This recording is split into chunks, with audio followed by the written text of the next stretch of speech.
इस शब्द को पकड़ रखा था ब्रजवासियों ने। परसों के वर्षों हो गए, परंतु ब्रजवासियों ने इंतजार करना नहीं छोड़ा। आज भी वो गांव के बाहर बैठ जाते और वो जो मथुरा से आने वाली सड़क थी उसी की तरफ एक टकी लगाए सब देखा करते। आज वर्षों के बाद कोई रथ मथुरा से आता दिखाई दिया। ये वही रथ था जिससे भगवान गए थे। ग्वाल वालों ने देखा कि आज वो रथ आ रहा है और आके तेजी से वृंदावन के अंदर प्रवेश करके चोर मचा दिया। आ गए कन्हैया, आ गए। परसों की कही थी, वर्षों बिता दिए, आ गए। परंतु उनको क्या पता, एक सखा था भगवान का मधुमंगल। सबने कहा चल मधुमंगल भगवान के दर्शन करने चल। भगवान आ गए। कन्हैया इतने दिन के बाद आ रहा है, चलोगे नहीं दर्शन करने? मधुमंगल ने कहा मैं नहीं जाऊंगा। क्यों? क्योंकि वो कह के गया था कि परसों आ जाऊंगा। परसों की वर्षों लगा दी उसने, और ऐसे थोड़ी मैं मानूंगा। पहले वो आएगा, मेरे पैरों पे गिरेगा, मुझसे माफी मांगेगा और अपना ना आने का कारण बताएगा, तब मैं उससे बात करूंगा, नहीं तो मैं उससे बात नहीं करूंगा। बोले तू को जाना है जा, मैं तो जाऊंगा, क्योंकि इतने दिन के बाद का नहीं आ रहा है। जैसे ही रथ नजदीक आया, रथ से उद्धव जी उतरे, सबसे पहले वो मधुमंगल ही भाग के खड़ा हुआ रथ के पास। परितोष ने कहा क्यों? तू तो भी कह रहा था मैं नहीं जाऊंगा, माफी मंगाऊंगा। बोले माफी वाफी तो बाद में देखी जाएगी, पहले कन्हैया को गले से तो लगा लूं, इतने दिन के बाद आया। ये भक्ति महाराज। क्यों ना भगवान ब्रजवासियों को प्यार करें।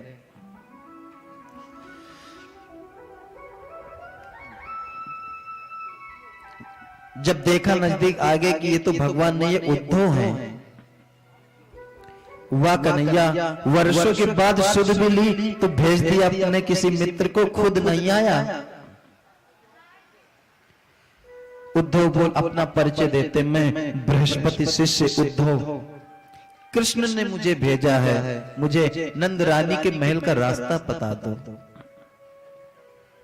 ग्वाल बालों ने कहा ये जो नदी बह रही है ना, ये जल नहीं है, ये नंद बाबा और यशोदा मैया के आंसू हैं। जब से कन्हैया छोड़ गए हैं तब से कोई दिन भी ऐसा नहीं जाता जिस दिन वो चरणों से भगवान की सेवा न करते हो। इतना प्रेम महाराज। यशोदा के पास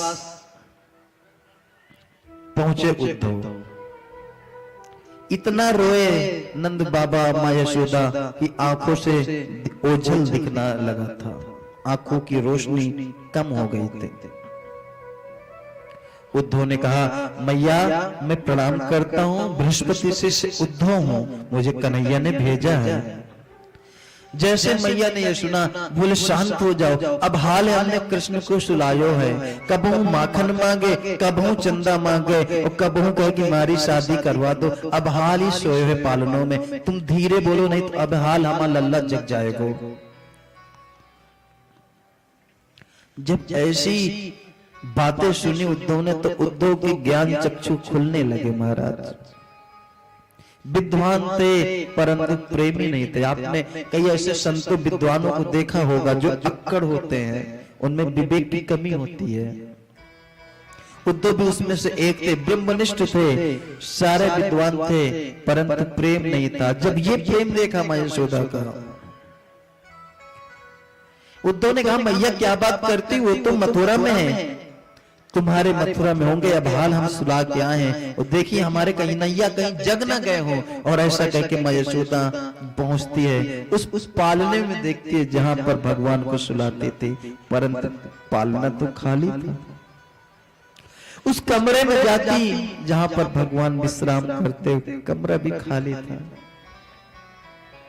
याद करते और रोने लगती। क्या बताऊं उद्धव, जब से कन्हैया गया तब से मैं तो बावरी सी हो गई, मुझे तो कुछ पता भी, शुद्ध बुद्ध भी खो बैठी नहीं।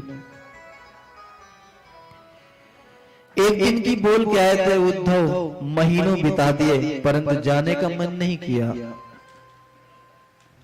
अंत में बोले मैया मुझे राधा रानी के दर्शन करने हैं, ललिता आदि सखियों के दर्शन करने हैं। उद्धव जी आज गोपियों से मिलने, राधा रानी से मिलने जा रहे हैं। यहाँ पर गोपी उद्धव संवाद होता है। गोपियां आपस में बैठी थी और अब इतना प्रेम में इनका ऐसा हो गया था कि हर तरफ उनको कृष्ण ही कृष्ण नजर आ रहे थे। अचानक वहां पर एक भंवरा आता है। भंवरे को देख के राधा रानी कहती देखो, एक वो भी श्याम सलोना सांवला था और एक ये भी सांवला है। जैसे वो लोगों के चित्त चुराता था, ये भी चुराता होगा, सेम वैसे ही तो है। एक गोपी ने कहा कहीं इसको कन्हैया ने नहीं तो भेजा। गोपियां उद्धव और भंवरे को सुना के कह रही थी, परंतु उद्धव था, उद्धव को लगा कि ये गोपियां मुझे देख रही हैं।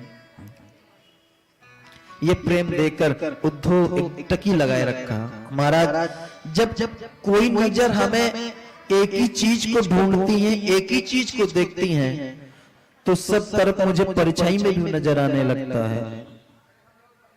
लाली मेरे लाल की जिक देखूं तित लाल, और लाली देखन मैं गई, मैं भी हो गई लाल।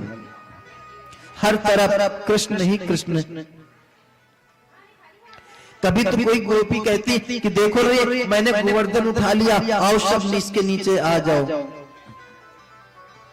कभी कहते आ जाओ हम सब राज रचाते हैं, मतलब खुद कृष्ण बनते, खुद गोपी बनते। ये प्रकाष्ठा हो गई महाराज गोपियों की। जब ये स्थिति देखी तो उद्धव से रहा नहीं गया।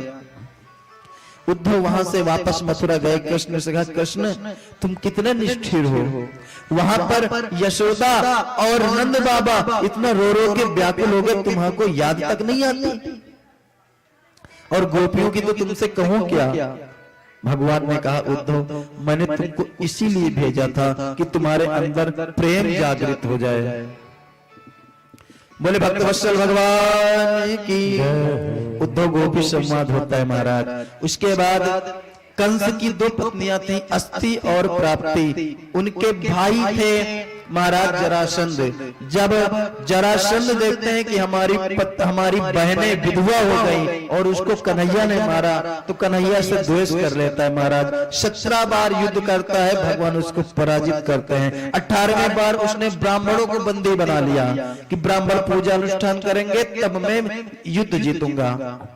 भगवान ब्राह्मणों की रक्षा के लिए कृष्णाय वासुदेवाय हरये परमात्मने प्रेरतः क्लेशनाशाय गोविंदाय नमो नमः। ऐसा ब्राह्मण मंत्र जाप कर रहे थे, प्रभु हमारी रक्षा करो इस दुष्ट से। भगवान ने अब की बार युद्ध ही नहीं लड़ा और वो रण छोड़ कहलाए जाके द्वारिका में एक नगरी बसाई समुद्र के बीच में। जरासंध खुश हो गया, ब्राह्मणों आपके पुण्य प्रताप से कन्हैया रण छोड़ के भाग गया और युद्ध नहीं लड़ा। व्यक्तिगत भगवान ने भक्तों की रक्षा के लिए रण छोड़ कहलाए।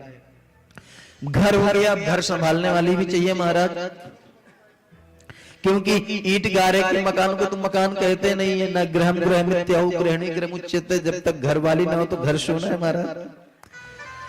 तो कुंदनपुर के राजा महाराज भीष्मक हैं, उनकी एक कन्या है रुक्मणी और उनका एक पुत्र है रुक्मी। रुक्मी कहता था कि मैं अपनी बहन की शादी शिशुपाल के साथ करूंगा, परंतु भीष्मक राजा कहते थे कि नहीं हम कृष्ण के साथ करेंगे। और लक्ष्मी तो हमेशा महाराज कृष्ण की होती है, नारायण की होती है। इधर जबरदस्ती शिशुपाल के साथ रिश्ता रुक्मी ने तय कर दिया रुक्मणी मैया का। अब रुक्मणी मैया चिट्ठी लिखती है, ब्राह्मण के द्वारा भिजवाती है भगवान के पास। भगवान चिट्ठी पढ़ते हैं और ब्राह्मण से कहते हैं आ जाओ।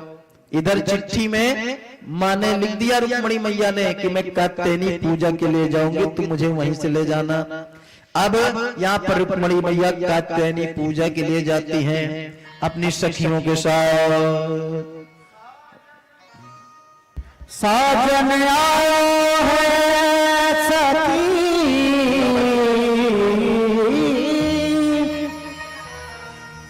साजन आयो है सखी, मैं तोड़ू मोतियन रोहार,